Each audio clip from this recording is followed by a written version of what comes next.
Madame la directrice de la formation de Sciences Po, chère Bénédicte Durand, monsieur le directeur scientifique, cher Guillaume Plantin, monsieur le doyen de l'école doctorale de Sciences Po, cher Pierre-François, chère directrice adjointe, chère Imola Stréau, mesdames et messieurs les membres de l'équipe pédagogique et administrative de l'école doctorale, et bien sûr, chères étudiantes, chers étudiants et chères doctorantes et doctorants, car il s'en trouve quelques-unes et quelques-uns parmi vous. Bonjour donc à toutes et à tous, mon nom est Frédéric Mion, je suis le directeur de Sciences Po, certains d'entre vous ont déjà eu l'occasion de me croiser, d'autres non, mais qui que vous soyez, d'où que vous veniez, mon rôle, mon privilège et ma chance aujourd'hui, c'est d'avoir mission de vous souhaiter la bienvenue à Sciences Po en cette rentrée universitaire 2020, une rentrée universitaire qui n'a pas connu réellement d'équivalent dans notre passé récent, en tout cas dans ma mémoire à moi, cette rentrée universitaire où je suis contraint de m'exprimer masqué devant vos propres visages masqués et d'essayer de deviner à l'expression de vos yeux, que je devine seulement à distance, ce que vous pouvez penser ou méditer.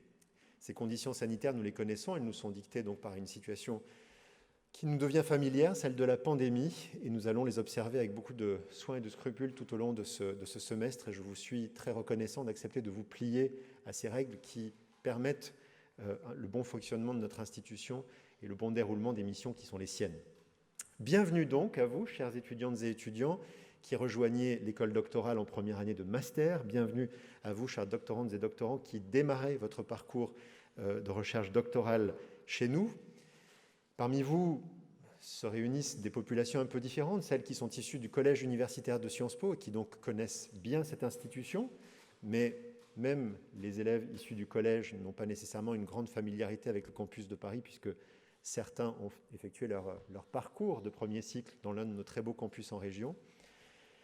Et parmi vous se trouvent aussi des doctorants qui ont fait leur master à Sciences Po et qui connaissent donc intimement cette maison et ce campus. En tout cas, à cela, je souhaite bien sûr la bienvenue, j'allais dire presque welcome back, et bienvenue, a fortiori, à vous qui rejoignez Sciences Po pour la première fois aujourd'hui, au début de votre master ou au début de votre doctorat. C'est une fierté, c'est un honneur pour notre maison de vous ouvrir ses portes, chers étudiantes et étudiants et chers doctorantes et doctorants. Nous avons veillé, vous le savez, à vous sélectionner avec soin, dans des conditions qui ont été elles-mêmes un peu altérées par la situation sanitaire. Et nous sommes très heureux que vous ayez choisi d'effectuer ici et avec nous votre formation de deuxième cycle ou votre parcours de jeune chercheur en troisième cycle. Sachez que cette maison, Sciences Po, une maison bientôt sesquicentenaire, c'est-à-dire qu'elle va avoir bientôt 150 ans, cette maison donc s'honore de vous accueillir. Cette maison est la vôtre. Welcome to all of you who are joining Sciences Po today for the first time at the onset of your master's program or of your PhD. You have come from pretty much all over the world to study with us at the École doctorale de Sciences Po. International students account for roughly half of your class of incoming master's students or new PhD students. You come from all over Europe, North America, South America, Australia, China, India, the Philippines, Mauritius, you name it. And perhaps more importantly, your intellectual backgrounds, the things you've studied before coming to Sciences Po, are also extremely varied. You've come from a great variety of higher education and research institutions. And this diversity is our university's greatest asset, because ultimately the value of the education which we aim to deliver to you, of course, is based upon the quality of the professors who will be teaching you and interacting with you over the course of the next few months. But it will derive also in an equally as high amount from the interactions you'll be building within your own cohorts among yourselves. And so I encourage you to go out and try and get to know one another as well as you can, even though physical distance will be a part of the game during this semester. So welcome, all of you, wherever you come from and whatever your path may have been prior to reaching Sciences Po. You are joining today not just the École doctorale of Sciences Po, but the whole Sciences Po community, which is constituted of some 14,000 students, some 4,500 professors, some 1,000 administrative staff, and some 90,000 alumni, a huge community who is truly overjoyed to welcome you within its fold today. Cette école doctorale que vous allez découvrir, non seulement aujourd'hui, mais surtout dans les semaines et dans les mois qui viennent, qu'est-elle?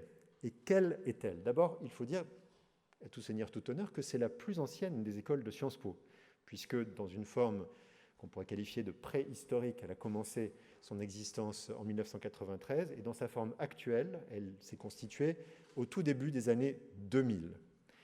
Cette école, je crois qu'on doit souligner qu'elle jouit d'un positionnement qui est original dans le paysage français des sciences humaines et sociales, un positionnement que j'ai même la faiblesse de considérer comme enviable. On sait qu'il est coutumier en France de déplorer la faiblesse des moyens qui sont dévolus à la recherche en sciences humaines et sociales, et c'est vrai, comparativement aux moyens qui sont consacrés aux autres sciences. Et je suis heureux de constater que nous sommes en mesure, à Sciences Po, de consacrer à cette recherche, qui est à nos yeux absolument essentielle, non seulement pour l'intellection, la compréhension du monde qui nous entoure, mais aussi pour essayer de rendre ce monde un peu plus habitable. Donc cette recherche bénéficie à Sciences Po de moyens qui sont très substantiels et de conditions aussi favorables qu'il est possible et que nous employons année après année à essayer d'améliorer encore.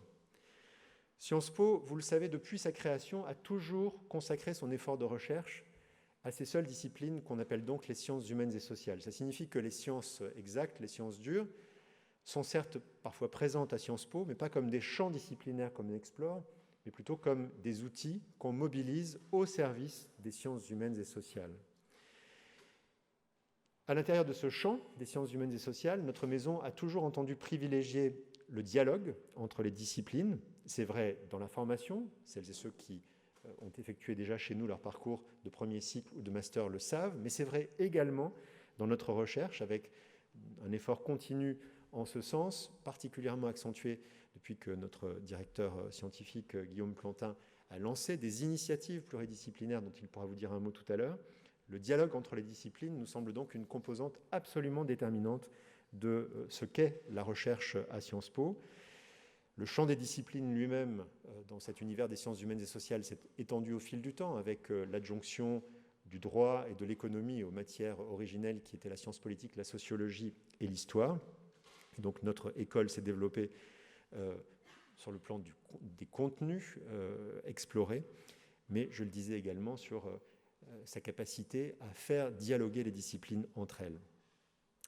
L'identité de Sciences Po depuis des décennies, ce qui aussi nous distingue, je crois, d'un grand nombre d'universités françaises, c'est une ouverture internationale très affirmée, très déterminée, qui est allée croissante au fil des 20 dernières années et qui se traduit notamment, comme je l'évoquais tout à l'heure, pour la promotion qui rejoint cette école doctorale à la rentrée 2020 par la présence parmi vous d'un grand nombre d'étudiantes et d'étudiants internationaux.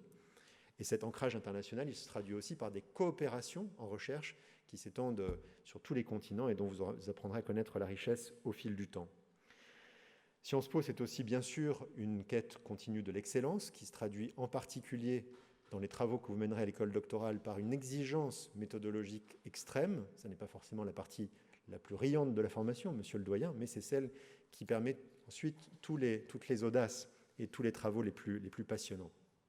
Et enfin, la volonté continue de Sciences Po, c'est d'ancrer son enseignement et sa recherche au cœur du monde qui nous entoure et de faire de l'université à la fois le lieu par essence du débat et de la production de savoir sur ce monde qui nous entoure, mais également un lieu qui dialogue avec les autres espaces de la société.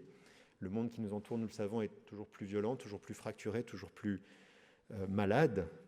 Nous sommes convaincus que par les outils de la recherche que vous allez apprendre à mobiliser au cours des mois et des années qui viennent, vous avez une inventivité infinie à apporter à ce monde pour travailler, je le disais tout à l'heure, à le rendre meilleur.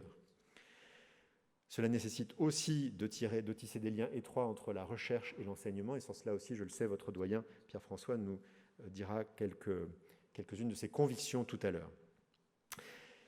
J'ai parlé du projet à très grands traits, vous en entendrez parler beaucoup mieux par les orateurs qui vont me suivre, mais n'oublions pas que cette école, ce sont avant tout peut-être des femmes et des hommes qui nous permettent d'être rassemblés ici aujourd'hui en lien avec les services centraux de Sciences Po, ceux de la direction de la formation, avec sa direction de la scolarité ou de la vie étudiante notamment, mais également la direction scientifique dont vous entendrez tout à l'heure donc les responsables. Cette équipe de l'école doctorale, c'est d'abord un doyen sémillant, un doyen énergique, un doyen enthousiaste, un doyen dont la férule est parfois ferme, mais toujours bienveillante. Il s'agit donc de Pierre François, professeur de sociologie dans notre maison, que vous avez déjà, je le sais, eu l'occasion de côtoyer à distance au fil des semaines qui ont précédé cette rentrée. Et autour de Pierre François, Dimo Lastreo, la directrice adjointe de l'école doctorale, se trouve une équipe dont vous vérifierez semaine après semaine combien elle est engagée, déterminée à soutenir votre progression et à accompagner chacun de vos pas, et que je voudrais remercier très chaleureusement cet après-midi pour l'enthousiasme qu'elle met à la tâche. Cette école doctorale, ce sont aussi des directeurs des études doctorales de chacune des disciplines que vous allez rencontrer aussitôt après cette séance collective dans cet amphithéâtre Boutmy. Là aussi, collège de directeurs des études doctorales extrêmement engagés, enthousiastes et passionnés. Je crois pouvoir dire que les conseils de l'école doctorale sont toujours le lieu de débats riches et extrêmement animés. Et puis l'école doctorale, c'est un nombre très très significatif d'enseignantes et d'enseignants, pour la plupart issus de la faculté permanente de Sciences Po, de doctorants aussi, qui vont s'associer pour vous offrir la synthèse de leur savoir, de leurs expériences, en alliant rigueur scientifique et révélation empirique pour vous permettre de comprendre le monde et d'agir dans ce monde en mutation perpétuelle.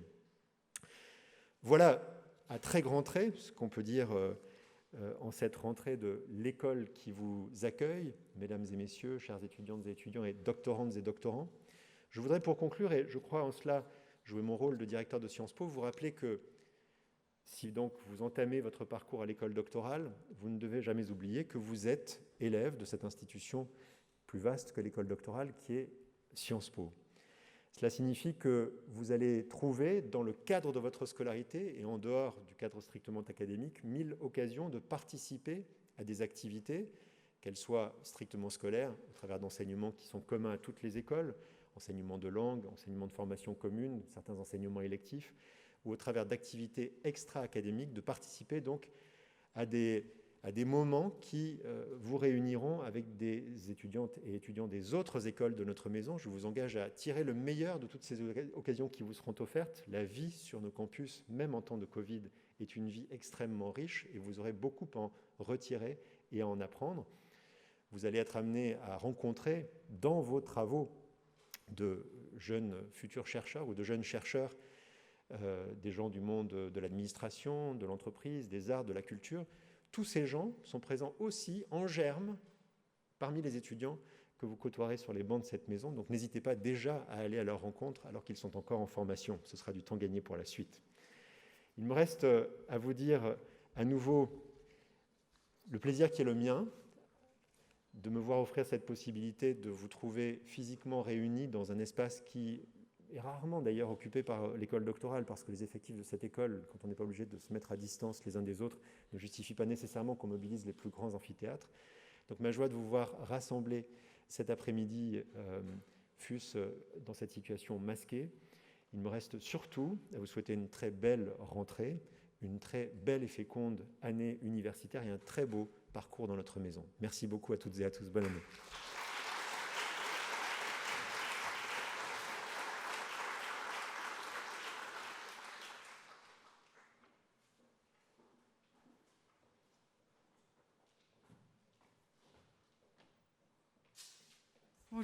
Bonjour à tous. Alors, il y a des moments importants dans la vie. Il y a le premier Boutmy que l'on assume devant des étudiants. Et puis, il y a le premier Boutmy masqué. Je ne sais pas quel est le plus difficile. Je vous dirai ça dans quelques minutes. Je ne serai pas très longue. Je tenais à l'invitation de votre doyen à vous saluer, à saluer vos professeurs, que je vois pour beaucoup d'entre eux sur cet écran témoin présent parmi nous et qui nous accompagne en cette rentrée. Alors d'abord, quelques mots sur vos conditions de formation cette année. Vous l'avez compris, elles seront particulières et pour vous, étudiants de master, étudiants de l'école doctorale, particulièrement exigeantes, puisqu'en effet, nous avons décidé de vous proposer une formation aujourd'hui exclusivement en ligne. Quelques mots d'explication peut-être sur ces conditions, pour que vous compreniez bien à la fois le cadre de contraintes qui a été le nôtre dans la préparation de cette rentrée, et puis pour que vous puissiez aborder cette année avec la conviction que notre projet est bien, aussi vite que possible, de vous permettre de cohabiter, de vivre ensemble avec vos professeurs, vos camarades, de l'ensemble des cycles, sur l'ensemble des sites de Sciences Po, le plus rapidement possible. Cette heure n'est pas venue.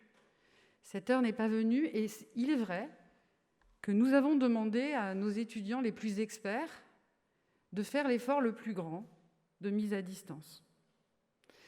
Pourquoi ? Parce qu'il y a quelques mois, lorsqu'il a fallu se préparer à la rentrée, nous avions 2 exigences que je suis sûre vous comprendrez parfaitement. La première, permettre aux plus novices de vos camarades de bénéficier du temps de présence de leurs professeurs et de leurs camarades ensemble, en campus.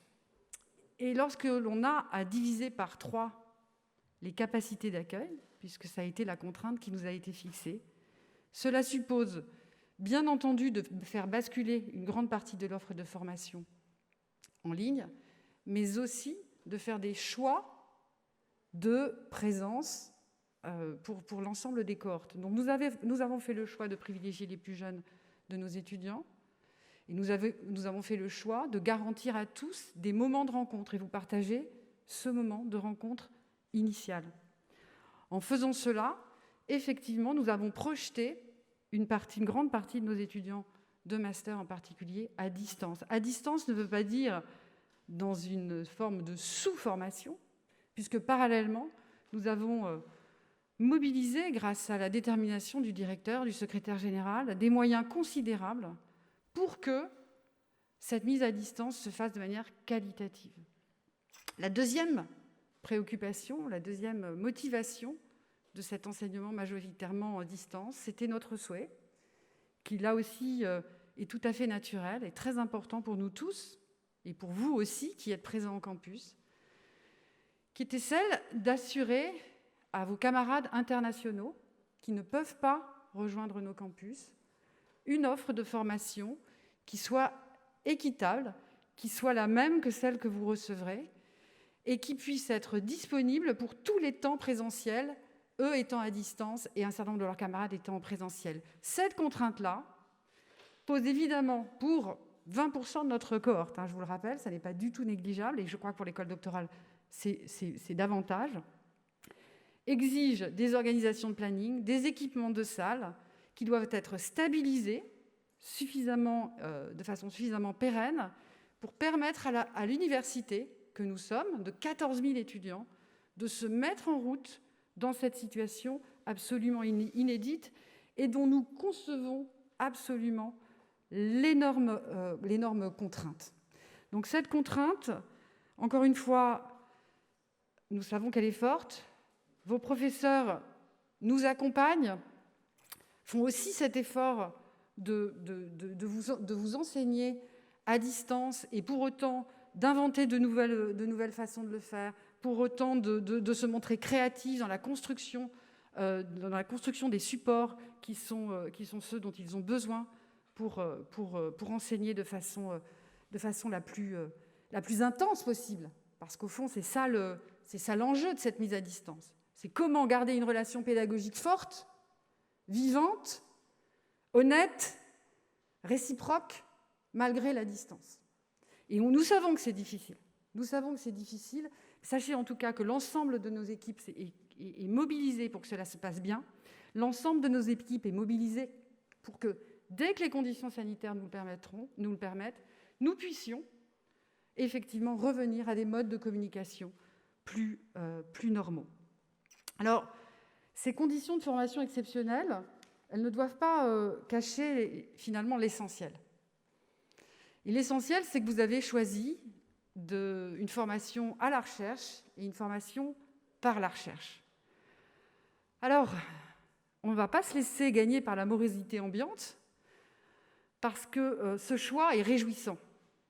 il est réjouissant et d'une certaine manière, comme directrice de la formation, il me rend optimiste, malgré toutes les difficultés que nous avons à vivre.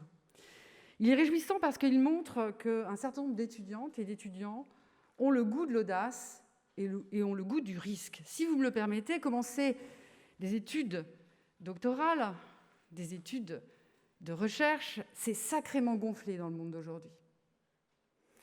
J'ai donc face à moi des étudiantes et des étudiants qui ont le goût du risque. D'abord, le risque d'écouter son cœur. Et finalement, c'est peut-être la qualité la plus utile dans la construction d'une vie professionnelle et d'une vie personnelle. Choisir son centre d'intérêt, choisir sa passion. Alors pour vous, il va falloir que l'amour dure un peu plus de 3 ans, mais vous allez voir que de vivre sa passion, c'est à la fois extrêmement audacieux, parce que parfois ça échappe totalement au rationnel, mais c'est aussi tout à fait réjouissant.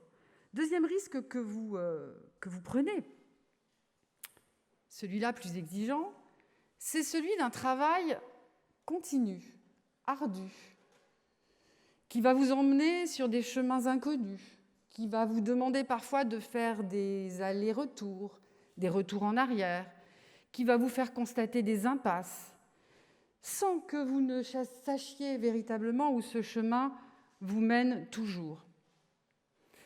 Le risque de l'inconnu, le risque de la difficulté, le risque de la persévérance, sans que les fruits de ce travail ne soient directement identifiables, sonnant et trébuchant dans la caisse de votre réussite personnelle, c'est un risque que je vous félicite de prendre, parce que c'est un risque au service de la connaissance, et j'y reviendrai. En tout cas, cela manifeste un certain courage, et encore une fois, je vous en félicite. Et enfin, vous prenez un troisième risque, celui de la compétition académique,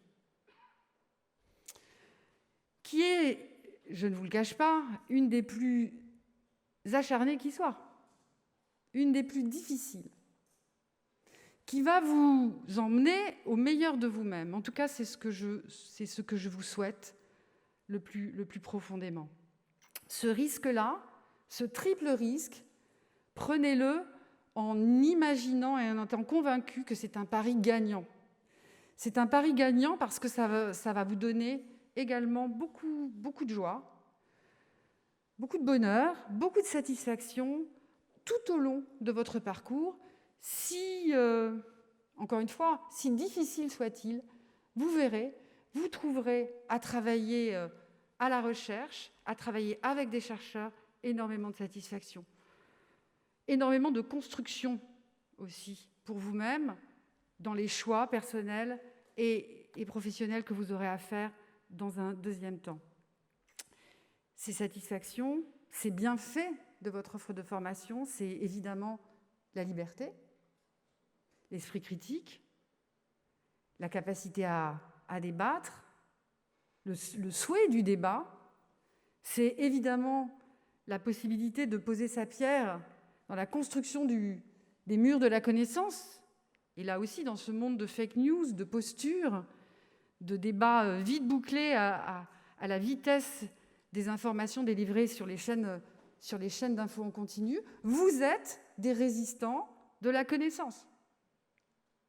Vous assumez, en prenant ce choix de la recherche, une position sociale, presque politique, de défenseur de la raison, de la connaissance, de l'esprit, face à tous les écarts de conscience qui nous environnent en permanence et au quotidien. Et vous allez voir à quel point ce chemin-là est gratifiant. Ce chemin-là va vous construire, va vous permettre de devenir de jeunes professionnels extrêmement ancrés. Et cela, le directeur vous l'a dit il y a quelques minutes, que vous choisissiez ou pas la carrière académique.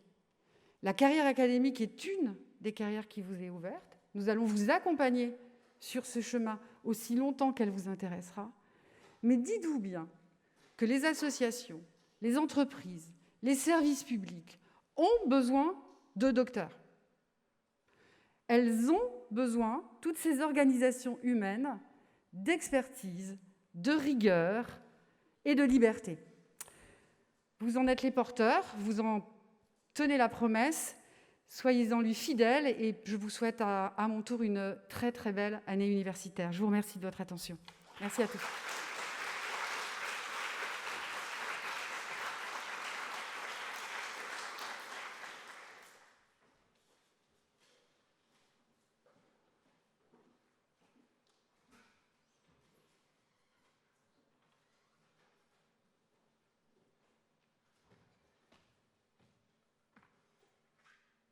Bonjour à toutes et tous, bienvenue.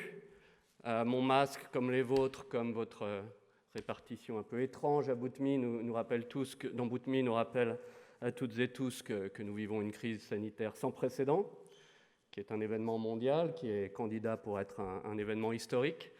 Mais la vie serait assez simple hein, si c'était la seule crise que nous traversons actuellement. Vous le savez aussi bien que moi, nos sociétés sont frappées de nombreuses crises. Au premier plan, qui reste au premier plan, même si elle a été effacée temporairement par la crise sanitaire, il y a la crise environnementale, je pourrais continuer avec d'autres. Crise des démocraties, sujet de prédilection à Sciences Po, les institutions américaines sont en train de s'effilocher. Les inquiétudes les plus importantes montent quant au bon déroulement des prochaines élections de novembre. L'Europe n'est pas non plus épargnée par cette crise des démocraties. La France ne l'est pas non plus. Le mouvement inédit des Gilets jaunes n'a toujours pas trouvé d'expression politique satisfaisante, cela même de surmonter les conflits dans une démocratie. Je pourrais continuer avec quelques autres crises. Je vais en prendre une ou deux. Crise économique, montée sans précédent des inégalités, évidemment des classes moyennes, baisse de la mobilité, finances publiques qui n'ont jamais été dans cet état en temps de paix. Les bilans des banques centrales, mon sujet de prédilection, ne ressemblent plus à rien. On ne sait vraiment pas ce qu'on achète quand on achète de la monnaie. Heureusement, on continue encore par habitude, je ne sais pas pendant combien de temps. Qu'est-ce que je pourrais prendre d'autre comme crise ?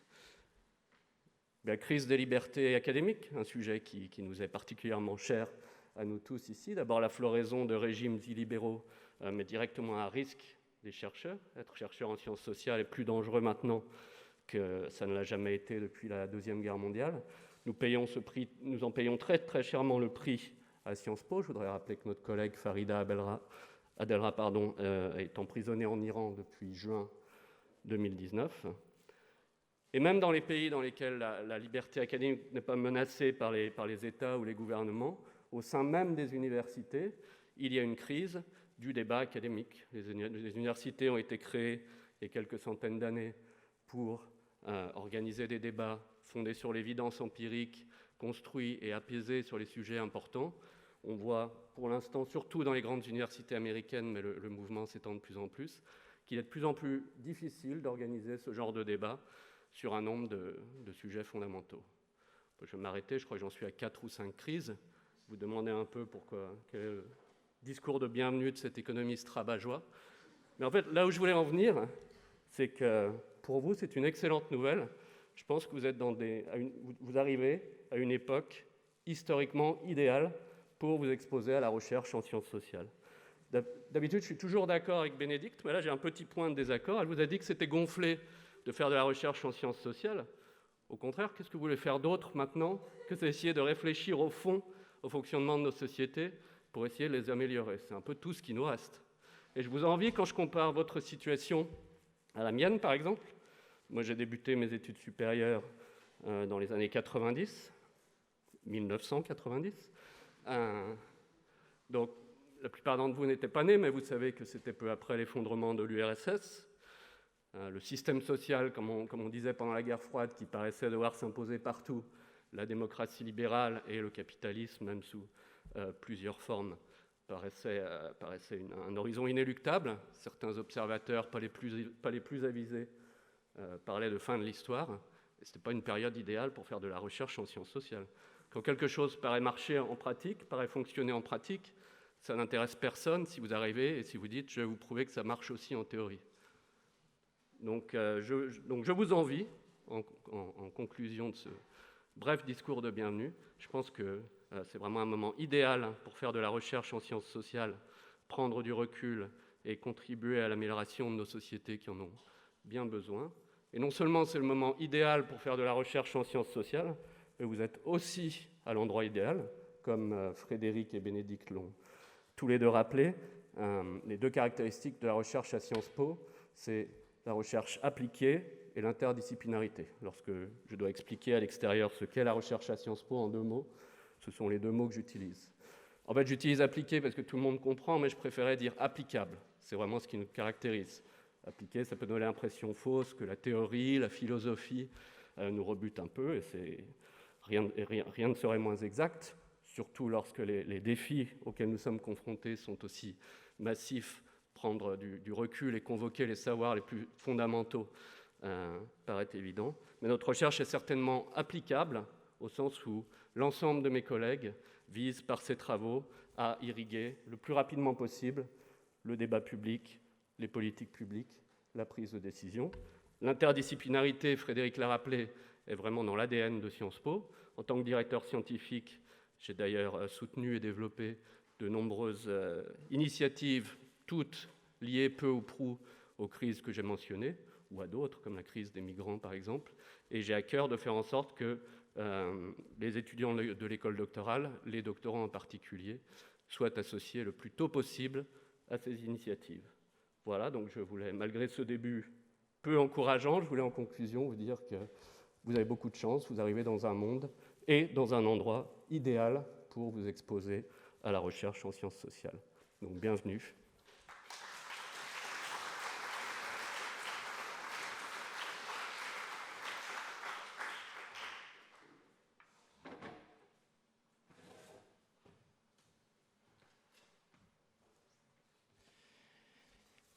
Bien. Bonjour à tous. Je suis Pierre-François, je suis le doyen de l'école doctorale. Et bon, c'est pas mon premier bout de mie, mais c'est quand même bien chelou, là. Alors, je vais peut-être mourir pendant cette présentation en m'étouffant à l'intérieur de moi-même. C'est possible. Mais enfin, on va quand même essayer d'avancer. Bon, bienvenue à tous. Bienvenue et bravo, puisque vous êtes rentrés ici après, comme l'a rappelé Frédéric tout à l'heure, pour certains d'entre vous, ceux qui sont rentrés directement en master après un processus de sélection à la fois difficile et, je pense, un peu inattendu. Et je crois que la première chose qu'il faut vous dire, avant tout, c'est bravo. Je sais très bien que dans ce type d'école, on a toujours tendance à considérer que l'entrée, l'examen, c'est un examen ? C'est pas un concours, hein, l'examen, ça permet c'est toujours quelque chose qui est finalement assez secondaire, on n'en parle plus. Je pense que c'est bien au moment où on rentre, voilà, de dire que quand même c'était pas facile. La plupart d'entre vous, vous avez dû travailler pour rentrer, donc vraiment bravo de rentrer ici. Alors, je vais vous faire une confidence, vu que maintenant on se connaît quand même plutôt bien. Je suis un garçon fainéant. Voilà, je trouve que c'est assez intelligent de dire ça maintenant que le directeur est parti. Je suis un garçon fainéant et donc, en général, quand je dois préparer un speech de rentrée solennelle, ce que je fais, c'est que je reprends exactement le speech que j'ai fait l'année précédente, quoi. C'est pas très facile à faire et tout, quoi. Et donc, je suis allé regarder le speech que j'avais fait l'année précédente. Et alors, j'avais commencé en disant que c'était horrible la rentrée, parce que moi j'aimais bien les vacances. J'avais mis des captures comme ça des vacances de Monsieur Hulot. C'était avant tout destiné aux étudiants internationaux pour leur faire comprendre qu'on était en France. Et que l'école doctorale était solidement implantée dans les années 50. Voilà. Donc moi, j'avais construit un speech comme ça, et j'avais dit à quel point je détestais la rentrée des classes depuis que j'étais tout petit, et je pense jusqu'à la fin, je pense que je détesterai la rentrée des classes. Et que malgré tout, j'étais quand même super content de vous voir, parce que quitte à avoir une rentrée des classes, et on ne peut pas y échapper, parce qu'il faut bien gagner sa vie, eh bien, j'étais quand même très très content d'être là avec vous. Et en fait, je me dis que je peux toujours vous dire ça. Et puis je vais continuer à vous faire passer un certain nombre de messages que j'ai fait passer l'année dernière, mais que malgré tout, c'est quand même pas une rentrée comme les autres. Il n'y a qu'à vous voir, sans blague. Ce que je vais essayer de vous dire aujourd'hui, c'est au fond 2 choses. La première chose, c'est que je voudrais vous dire que vous avez fait le bon choix en venant à l'école doctorale. Vous avez fait le bon choix et pour ça, je vais avoir une approche peut-être un petit peu agressive, ce qui ne me ressemble pas, un petit peu défensive, qui consiste à essayer d'évoquer très rapidement quelques idées reçues à propos de la recherche et vous dire que ce sont des idées fausses. Et que par conséquent, vous avez vraiment très bien fait de faire ce choix-là. Et puis la deuxième chose, évidemment, c'est que je vais essayer de prendre au sérieux la situation dans laquelle on est. C'est-à-dire qu'on n'est pas effectivement dans n'importe quelle situation. Et que se former à la recherche, faire de la recherche en temps de pandémie, ce n'est pas complètement neutre, je crois. Et je vais développer quelques idées à la mesure de mes moyens qui reprennent exactement ce que Guillaume vient de vous dire, savoir qu'à certains égards, c'est le moment, c'est vraiment le moment de faire de la recherche en sciences sociales. Donc tout d'abord, quelques idées reçues et comment s'en débarrasser. La première idée reçue, c'est l'idée que vous ne servez à rien. Alors on va y revenir. On va y revenir longuement quand on va parler justement de ce que c'est que de faire de la recherche par temps de crise, mais quand même, je me souviens quand, il y a quelques années, j'enseignais dans une école d'ingénieurs et j'enseignais la socio dans une école d'ingénieurs. Donc vous imaginez, je n'étais pas complètement le cœur de la formation, quoi. Et donc j'avais toujours des étudiants qui étaient là, qui se prenaient pour des scientifiques puisqu'ils sortaient de maths spé, donc évidemment, ils avaient le melon, quoi. Et donc ils arrivaient et puis ils me disaient toujours mais monsieur, à quoi ça sert la recherche? À quoi ça sert la recherche en sciences sociales? Alors j'avais cette réponse extrêmement fine, c'est-à-dire que je regardais droit dans les yeux et j'essayais de prendre un air méchant, c'était plus facile sans le masque, et je lui disais ça sert à vous distinguer du singe. C'était un peu agressif, mais j'y crois. Je crois que fondamentalement, la production de savoir, c'est l'un des trucs qui nous constitue dans notre humanité. Et je pense qu'en fait, faire ce choix-là, ce n'est pas faire le choix de l'inutilité ou d'une activité latérale ou d'une activité seconde ou de quelque chose qui ne compte pas, ou etc., etc. Je n'y crois pas. Moi, je crois que faire de la recherche, c'est véritablement se mettre dans une démarche qui vous engage tout entier, qui vous engage pendant de longues années, qui produit toute une série de transformations, de souffrances, d'euphorie, etc. C'est une activité professionnelle, bien sûr, mais c'est aussi une activité professionnelle qui relève d'un métier de vocation. Et faire ce choix-là, je pense que c'est un choix extraordinaire et que vous avez eu raison de le faire. Deuxième question qu'on va très vraisemblablement vous poser aussi souvent, donc là c'est bien plus beau lorsque c'est inutile, tu ne sers à rien, etc. La deuxième question c'est mais est-ce que tu seras vraiment obligé de faire de la recherche? Je suis sûr qu'on vous l'a posé cet été.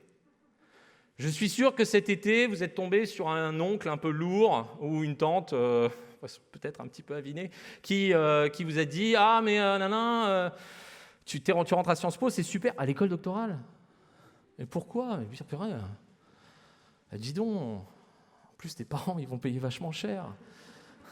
Tout ça pour faire de la recherche, mais tu pourras faire autre chose au moins. Alors, la bonne nouvelle, c'est que la réponse c'est oui, vous pourrez faire autre chose.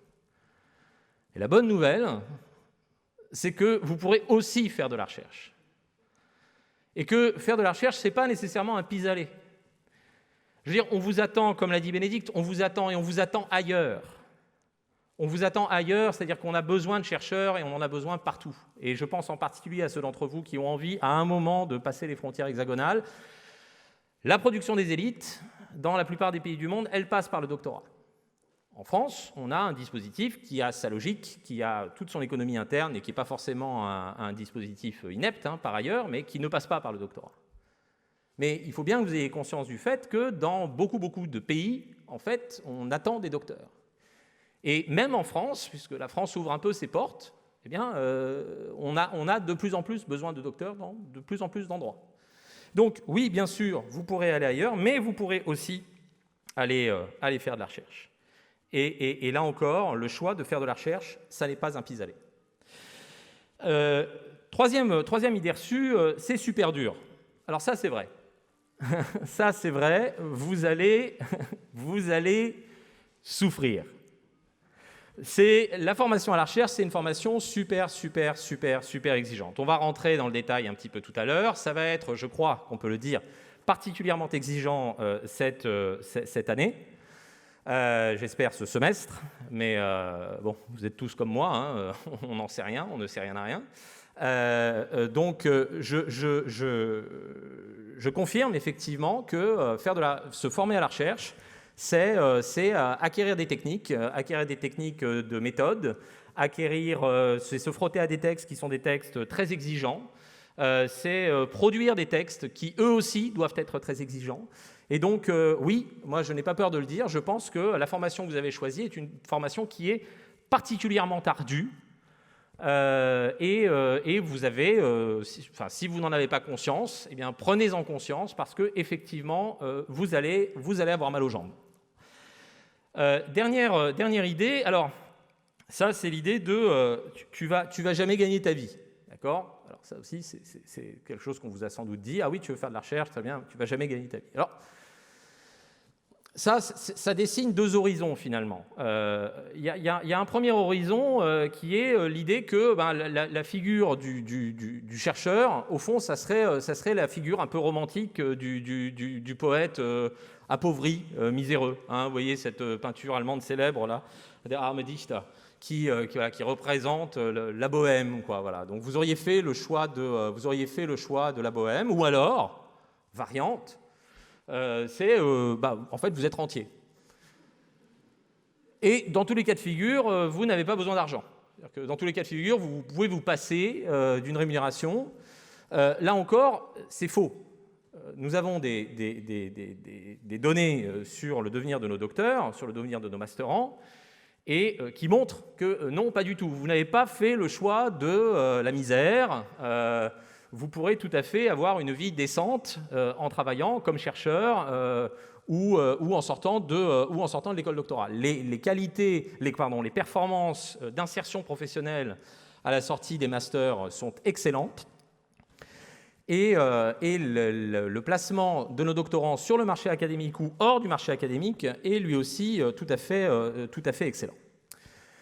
Voilà en gros ce que je voulais vous dire, et je pense que même en ces temps de pandémie, peut-être surtout en ces temps de pandémie, il est important de rappeler ces éléments et de préciser effectivement que le choix que vous avez fait est, à mon sens, un choix judicieux, s'il vous anime, s'il vient de vous, et en général, la chance qu'on a à l'école doctorale, c'est que les doctorants les masterants et les doctorants que l'on accueille sont des gens qui ont véritablement fait ce choix. Si c'est ce choix qui vous anime, alors ce choix est le bon. Alors évidemment, ayant dit cela, je voudrais insister sur le fait que faire de la recherche par temps de crise, c'est pas du tout neutre. C'est absolument pas neutre, et se former à la recherche par temps de crise, ça n'est absolument pas neutre. Alors cette question-là, notamment la question de la formation, elle a des dimensions opérationnelles que je vais décrire tout à l'heure. Bénédicte en a déjà dit un mot, on ne va pas se leurrer, ce n'est pas du tout le semestre et l'organisation du semestre rêvé que nous allons avoir, et nous regrettons tous les conditions dans lesquelles nous sommes obligés de vous accueillir. Bon, nous sommes contraints de le faire sous cette forme. J'y reviendrai.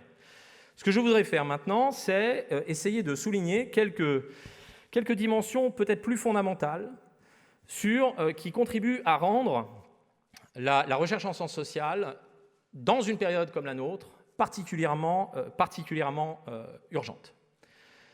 It is quite clear that we are experiencing a society and a situation of a society which is now completely under stress.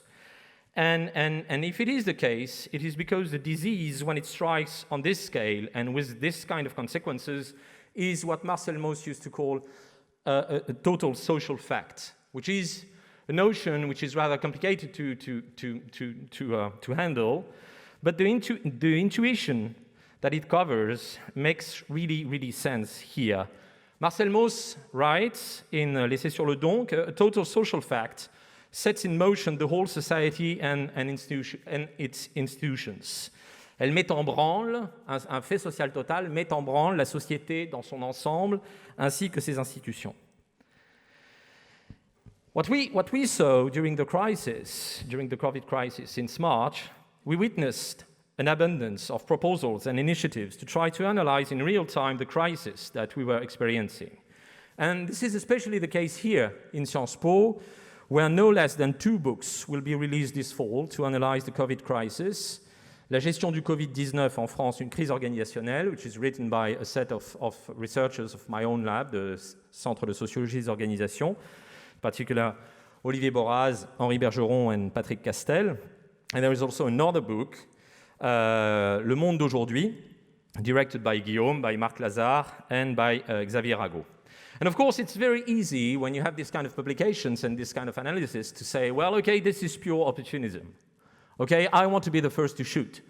And I want to be the first one to write something, how clever it is about this situation. I think that it is not because you are cynical that it's not because you are cynical that you are relevant or clever or smart. And I think this is a complete mistake to see this as an opportunism. I think that during this kind of period, the research in social sciences is definitely more important than ever. It is more important than ever, but it is also more difficult than ever. And this is the 2 points that I would like to stress now.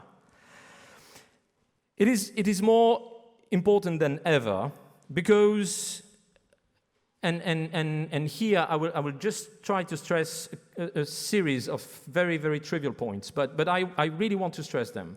The first one is we need to understand how did we get there?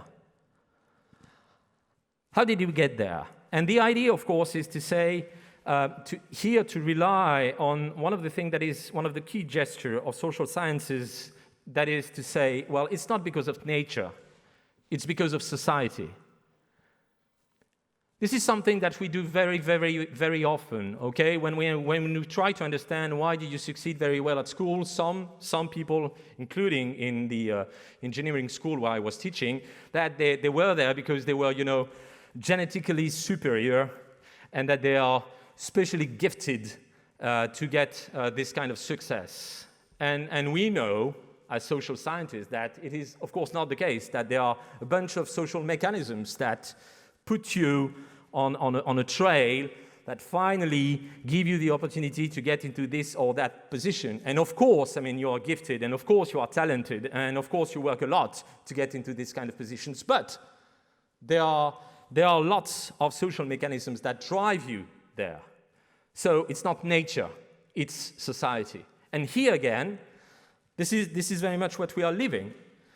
And this is completely obvious for the time being, because since we did not know anything about the virus, on which kind of point did we decide to act? Not on the virus. We acted on society. And the government decided the lockdown. And so it really stressed the fact that, it's not about, if we want to understand how did we get there, of course we need to understand how the virus goes, etc., etc., etc. But we need to focus on the social mechanisms that produce this kind of situation. Second, and here I will draw on some of Benedict's remarks to say, well, we need to say something to understand how did we get there, but we need to say not just anything, not just bullshit. And the thing is that with what the social sciences try to do is to propose a controlled discourse, a discourse that makes explicit how did he reach its conclusions? How were the data gathered? How were they treated?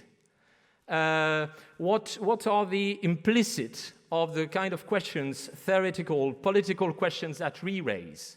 And if we make these kind of things explicit, then what we say become arguable.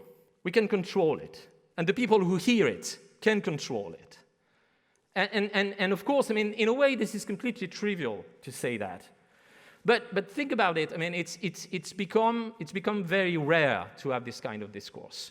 To say that the core of the discourse that we pronounce is that it should be controllable. It's just mere assertion. And this very simple ability to be controllable is becoming exceptional. And this is because it is exceptional that this is very much needed. And yet at the same time, producing this kind of discourse is extremely difficult First, and again, this is obvious because of the emergency. And here there is some sort of a paradox, but very, very easy, I think, to grasp. This is the idea that if we are to understand a crisis, if we try to understand a crisis when it occurs, in order to understand a crisis in real time, we must work in depth, long before the crisis. We must work a lot before the crisis, first to understand, again, where this crisis comes from. As you know, social sciences have a complicated relationship with an event, a spectacular event, in its uniqueness. For social sciences, it's rather difficult to deal with. And so some of the social scientists, here I think of the Durkheimien or l'École des Annales, they decided to skip the event and to say, well, anyway, the event is not relevant. It's not about what we have to understand. This is not the election. This is not the battle. This is not the big shock. What we need to understand is the general trend throughout centuries. Another way to try to incorporate the event within the framing of social sciences is to understand how the event emerges from a social space that contribute to engender it. And I think this is, if I read the introduction correctly, I didn't get a chance to read the whole book, but if I read the introduction correctly, I think this is one of the key questions raised by the book of the CSO researchers. The book defended the idea that the crisis took its path because, especially in France, the state was unprepared to face the crisis. And that we should understand the crisis relying on the kind of organizational set that was put at the very beginning, long before the crisis. And if we are to understand how the state decided to react, then again, we need to focus on what was there before. But if we are to understand what's going on during the crisis, we also need to work long before the crisis. As many people have noticed, and the tensions that are imposed on the social world strike the world in very specific places. And these are the places that are the most fragile. And so we need to understand, how did this place become so fragile? And here, this is one of the contributions, some of the contributions that appear in the book Le Monde d'Aujourd'hui, where they try to measure precisely the relationship between the crisis and gender inequalities, or the crisis and social inequalities. And of course, and I will end up here, the producing social discourses in a period of a crisis is extremely difficult because of access to data. What we do here, we do research based on fact. And so if we are to say something about the social world, I mean, we need to gather data. And so how can we do in this kind of situation where it is extremely difficult to gather data because basically you're locked at home? So here I would like to stress just two or three solutions. The first one is, well, to say, okay, forget the data. We will just try to make hypotheses clear, okay? We will just try to, again, to make our basic hypothesis of explanation clear, and then when we get a chance to gather the data, then we will try to test them. The second option is to build on a testimony, and here, of course, we are on a slippery slope because relying only on its own testimony, on its own feeling, I mean, if you do it, then you will end up like Alain Finkielkraut, and this will be completely depressing, I think. And but in certain cases, and we have this kind of cases here, actually, you cannot escape this kind of situation when you have to draw on your testimony. And for example, I mean, I've got another colleague who is also a friend of mine, Daniel Benhamouzig, who was appointed as a member of the Comité Scientifique, and he writes a chapter in the book. And here there is, for him, this is a very, very big challenge, I think, because he needs to draw on its own, first on a single case, it's his own experience, and also he needs to draw on his own experience to make social sciences. And of course, this is difficult. But what struck me the most during this crisis is the fact that during the 2 or 3 months of the lockdown, I mean, there have been a tremendous number of situations where people succeed in gathering data. They made interviews, they made surveys, they collect data on the internet, etc., etc.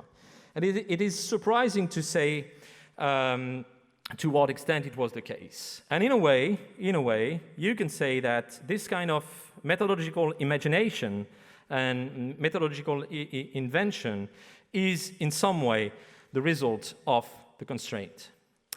Voilà grosso modo ce que je voulais vous dire sur la nécessité absolue qu'il y avait à faire de la recherche en temps de crise. Mais pour pouvoir faire de la recherche en temps de crise, et j'y insiste, il faut en fait en faire tout le temps.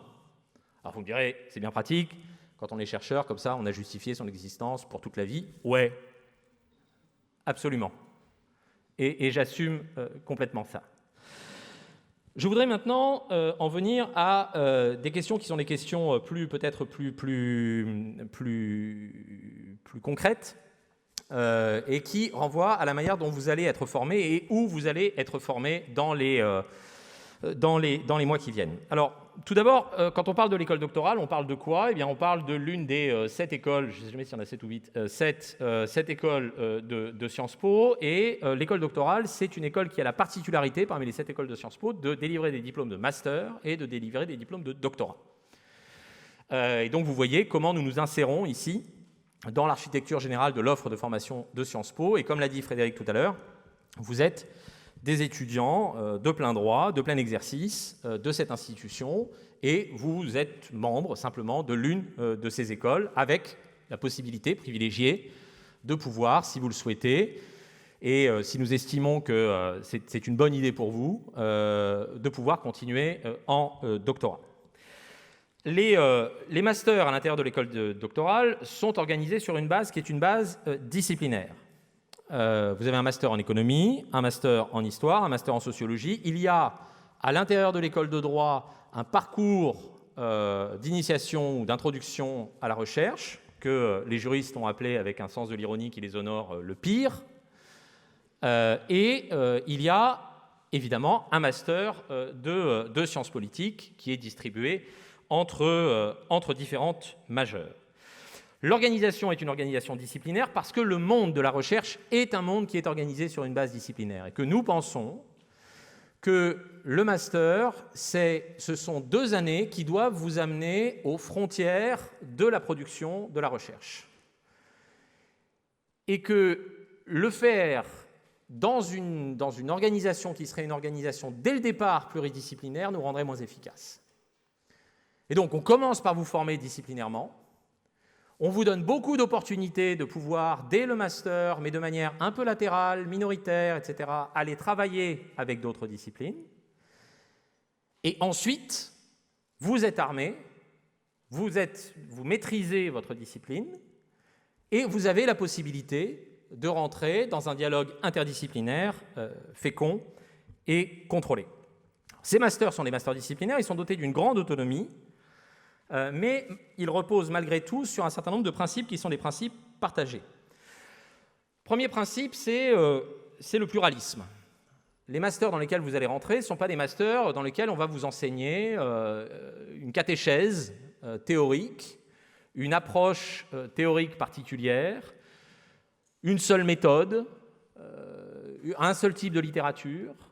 Il y a un pluralisme qui est à la fois thématique, qui est théorique, qui est méthodologique et qui est linguistique. Vous allez travailler en permanence dans plusieurs langues, essentiellement en français et en anglais. Vous allez travailler en français parce qu'il y a une très riche tradition de sciences sociales en France. Et vous allez travailler en anglais parce qu'il y a aussi une tradition très riche, parfois assez différente, de sciences sociales en langue anglaise. Vous allez, un autre trait partagé de ces masters, c'est qu'on y fait jouer un rôle absolument déterminant aux enseignements de méthode. Ces enseignements de méthode, c'est la base de votre pratique de chercheur. C'est la base de votre pratique de chercheur, mais ne vous y trompez pas, si vous, à la fin de vos 2 années de master, vous décidez de ne pas faire de thèse et de rentrer dans la vie active, d'aller travailler dans une entreprise, une administration, une organisation quelconque, vous serez recruté avant tout sur vos compétences méthodologiques. Vous serez recruté avant tout parce que vous savez faire 3 choses. Vous savez parler, vous savez écrire et vous savez compter. Et cette combinaison-là, elle est très rare. On a beaucoup de gens qui savent faire l'un des deux. On a pas mal de gens qui savent compter, mais en général, ils ne savent absolument pas écrire et ils ne savent pas très bien parler.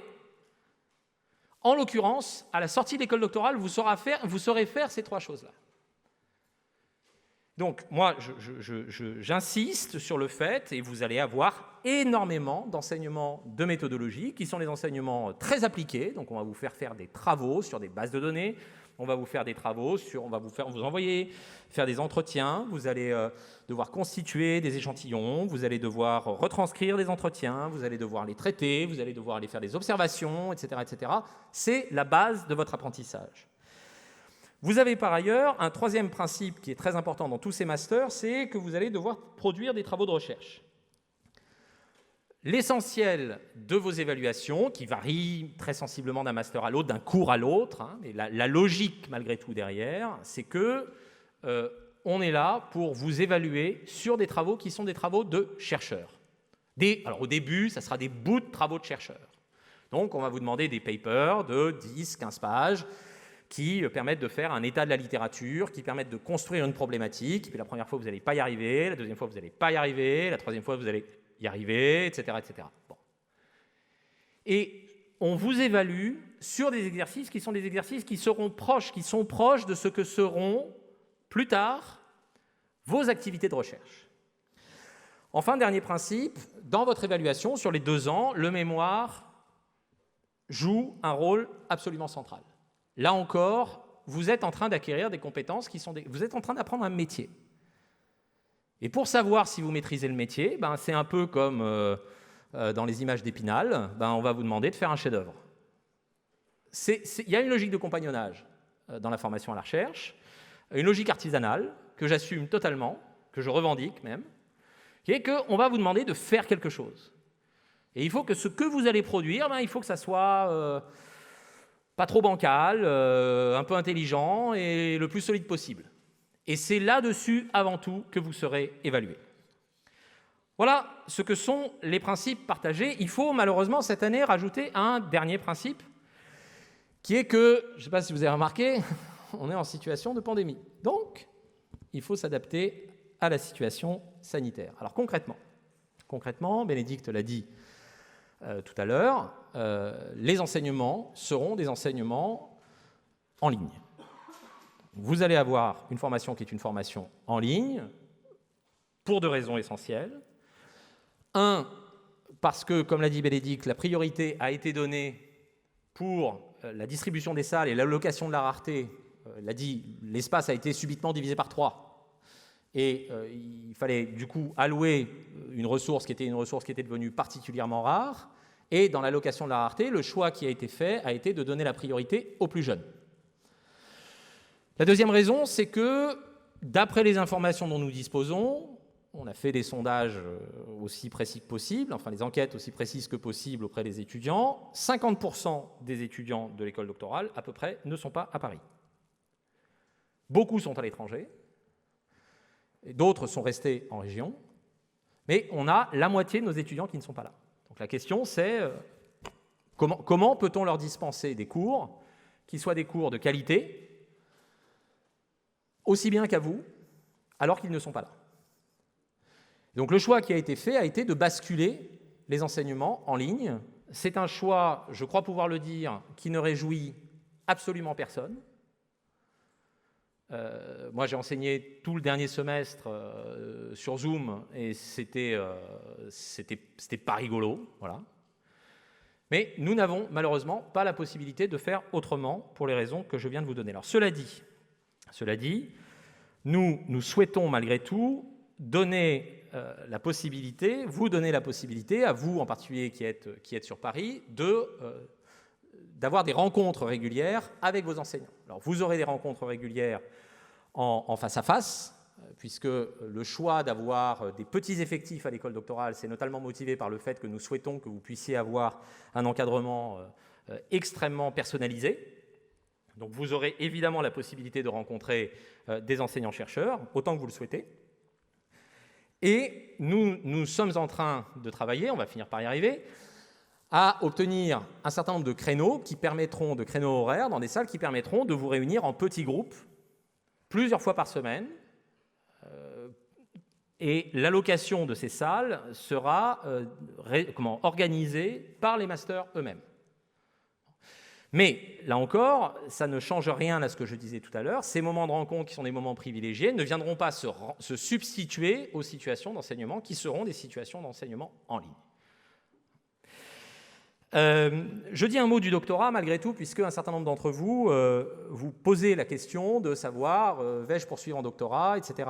Et je voudrais rappeler ici quelques règles élémentaires que nous sommes fixés à Sciences Po depuis maintenant une quinzaine d'années et qui permettent d'avoir une excellente formation au doctorat dans nos laboratoires. La première idée, c'est que toutes les thèses qui se font à Sciences Po sont les thèses financées. Il n'y a pas d'inscription en thèse d'un doctorant non financé à Sciences Po. Alors, ces financements peuvent être distribués par Sciences Po. On dispose entre 27, 28, 29, 30 financements chaque année. Donc, ce n'est pas complètement rien.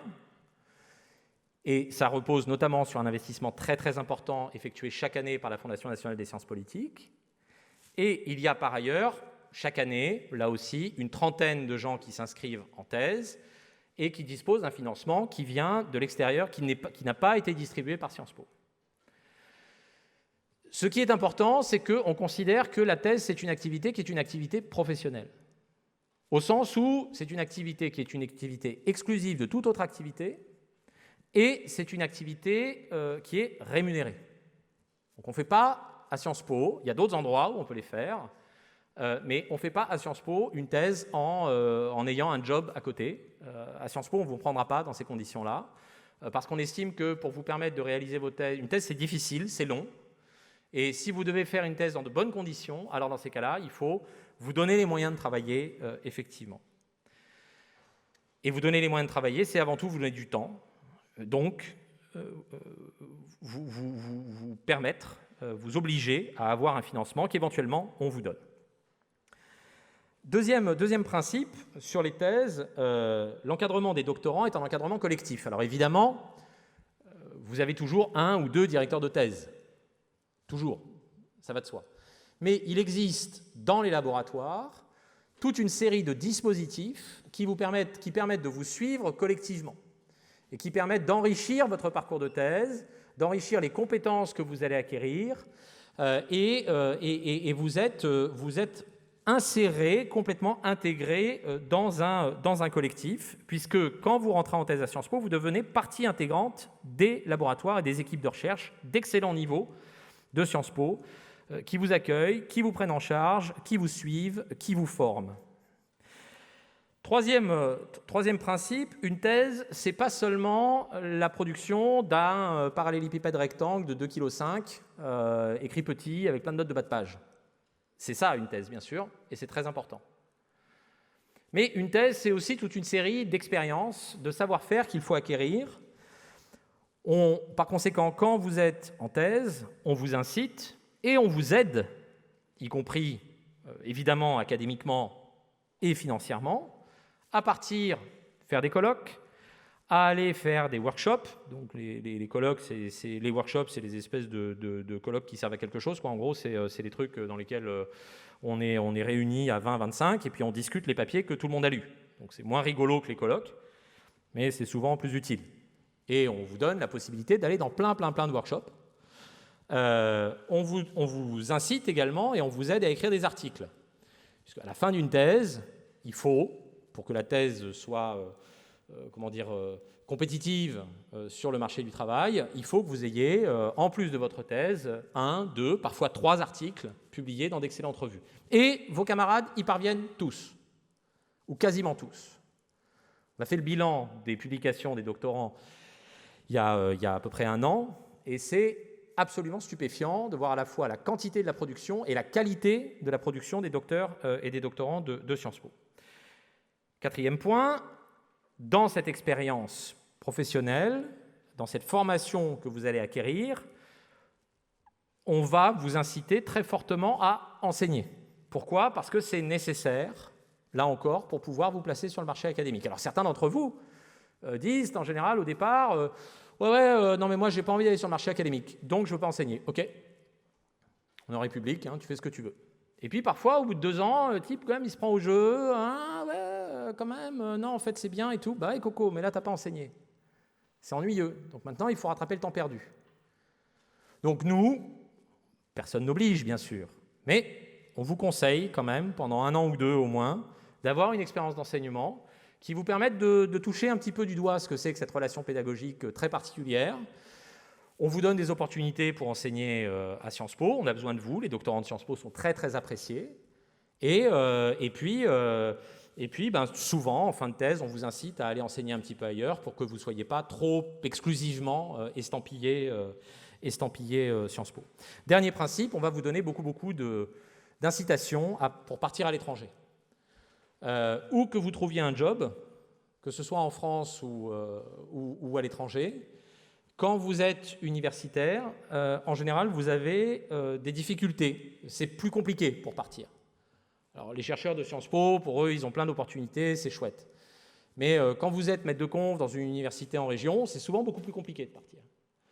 Alors que quand vous êtes doctorant ici, vous avez des opportunités absolument extraordinaires pour pouvoir aller passer 6 mois, 1 an, 3 mois, comme vous voulez, dans d'excellentes universités en Amérique du Nord, en Europe, en Amérique latine. Vous pouvez très facilement circuler. Là encore, on vous aide à choisir votre destination et on vous aide à financer votre déplacement. Voilà en gros la manière dont sont organisées les thèses. Évidemment, on va passer très bientôt aux questions-réponses, et donc n'hésitez pas si vous avez des questions supplémentaires. Dans les principes organisationnels partagés, il y a, pour vous suivre, des équipes. Les équipes sont avant tout des équipes pédagogiques dont la pointe avancée, donc c'est tous les enseignants-chercheurs de la maison, qu'ils enseignent ou qu'ils n'enseignent pas d'ailleurs dans les masters recherche. Ils peuvent vous recevoir, vous accompagner, vous suivre. Et la pointe avancée de ces équipes dans chaque discipline, c'est ce qu'on appelle ici le DED, le directeur des études doctorales, que vous avez ici sur l'écran et que vous allez retrouver dans quelques minutes en ligne et que vous verrez régulièrement, évidemment en ligne, mais aussi en face à face pendant ce semestre. Donc en droit, Dina Waked, qui est professeure de droit dans cette maison, Mario Del Pero, historien, Sergueï Gouriev, économiste, Ettore Recchi, collègue sociologue, et Colin Hay, qui est professeur de sciences politiques ici. Les équipes ne sont pas seulement des équipes pédagogiques. Dans chaque master, vous avez une équipe administrative qui est là et qui vous aide et qui vous cocoon. Là encore, on a des tout petits effectifs, donc vous avez des interlocuteurs privilégiés. Il ne faut absolument pas hésiter à vous retourner vers les membres de notre équipe administrative, puisque nous sommes là pour vous aider. Alors, et là, il y a parmi de l'équipe administrative, il y a Malika qui s'occupe de la communication qui est ici, et Clémentine qui s'occupe des historiens. Et puis nous avons Arnaud évidemment qui est là et qui pardon, elles sont toutes en ligne par ailleurs, voilà, mais vous les voyez pas. Et que moi je les vois, ça me fait bizarre, j'ai envie de jouer au morpion là. Nous avons également Arnaud qui est ici, Arnaud des régies, là, qui est toujours en cravate, je ne comprends toujours pas pourquoi, mais enfin bon, qui est un interlocuteur également privilégié pour toutes les difficultés que vous pourrez rencontrer. Et puis, il y a par ailleurs un certain nombre de gens dans l'équipe qui sont là encore, pour vous recevoir. Moi, évidemment, Imola, qui est ici, Arnaud, donc, dont je viens de parler, Florence, qui est là, Florence Avis, qui est ici, et qui, si vous faites une thèse, sera là pour veiller au strict respect de la lettre de la loi, n'est-ce pas? Donc c'est Florence qui sécurise absolument tout notre processus de soutenance. Katia Dumoulin, Malika, j'en ai parlé, et Éléonore qui s'occupe d'une revue au sein de notre équipe. Voilà en gros l'équipe de l'école doctorale. Nous sommes là pour vous, nous sommes là pour vous accueillir, et ce que je vous propose là, c'est pendant quelques minutes, si vous avez des questions, j'y réponds. Et puis ensuite, il y a une association d'élèves qui viendra se présenter rapidement et qui vous accompagnera dans des salles qui ont été réservées, qui vous permettront de suivre la rentrée de vos différents masters en ligne avec les équipes pédagogiques et avec les directeurs des études doctorales qui eux-mêmes sont en ligne, pour les raisons que je disais tout à l'heure, puisque un certain nombre de vos camarades ne sont pas présents ici et qu'il nous a semblé plus sympathique de les accueillir à visage découvert dès lors qu'il s'agissait de rentrer dans le détail de vos formations. Voilà, grosso modo, ce que je voulais vous dire. Bienvenue à tous, et n'hésitez pas à poser des questions si vous en avez.